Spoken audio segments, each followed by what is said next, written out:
कभी सोचा है अगर आज का गूगल, विकिपीडिया और हार्वर्ड यूनिवर्सिटी सब एक ही जगह होते, वो भी 1200 साल पहले, क्या तुम यकीन करोगे अगर मैं कहूँ ऐसी जगह भारत में थी जहाँ से पूरी दुनिया पढ़ने आती थी, जिसे कहा जाता था ज्ञान की नगरी नालंदा।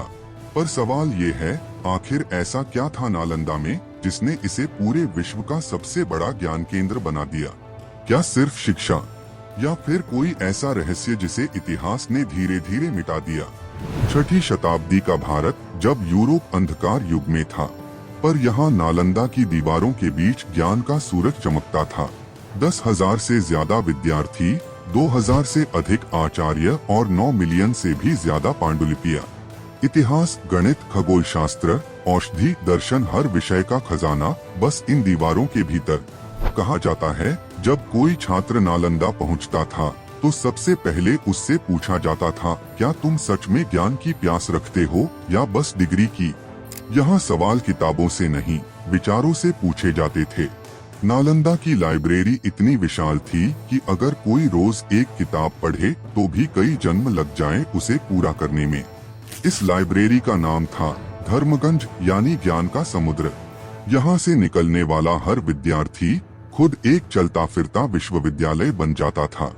लेकिन अब सवाल उठता है, इतनी महान संस्था, इतना ज्ञान फिर वो कहाँ खो गया?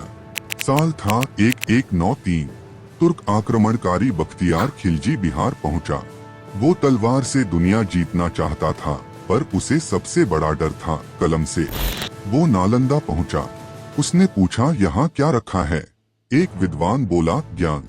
खिलजी हंसा और बोला, मुझे तलवार चाहिए, किताबें नहीं। और फिर शुरू हुई वो आग जो इतिहास की सबसे भयानक आग थी। नालंदा की वो महान लाइब्रेरी 6 महीने तक जलती रही। 6 महीने भारत का ज्ञान जलता रहा। इतनी किताबें थीं कि आग अपने आप बुझने से इनकार कर गई। कहा जाता है जब आखिरी पन्ना राख बना तो हवा में सिर्फ धुआं नहीं बल्कि ज्ञान की चीखें उड़ रही थीं। पर कहानी यहीं खत्म नहीं होती। कुछ विद्यार्थी, कुछ आचार्य अपनी जान जोखिम में डालकर कुछ पांडुलिपियां लेकर भाग निकले। वो पहुंचे तिब्बत, नेपाल और चीन, और उन्होंने वही ज्ञान वहां फैलाया। आज भी तिब्बती और चीनी ग्रंथों में नालंदा के श्लोक जीवित हैं। कभी कभी मैं सोचता हूँ, अगर वो आग नहीं लगी होती, अगर वो किताबें बच गई होती तो शायद आज की दुनिया सदियों आगे होती। पर क्या ज्ञान सच में मिटा, या वो राख बनकर हमारी आत्मा में बस गया?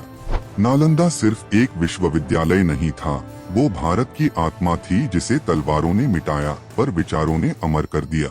और आज जब भारत फिर से डिजिटल युग के नालंदा की तरफ बढ़ रहा है, शायद इतिहास फिर मुस्कुरा रहा है। किताबें जल सकती हैं पर ज्ञान नहीं। यह कहानी थी उस आग की जो 6 महीने तक जलती रही और जिसमें भारत का भविष्य झुलस गया। पर राख से जो फीनिक्स उठा वो आज फिर बोल रहा है, मैं नालंदा हूँ और मैं अमर हूँ।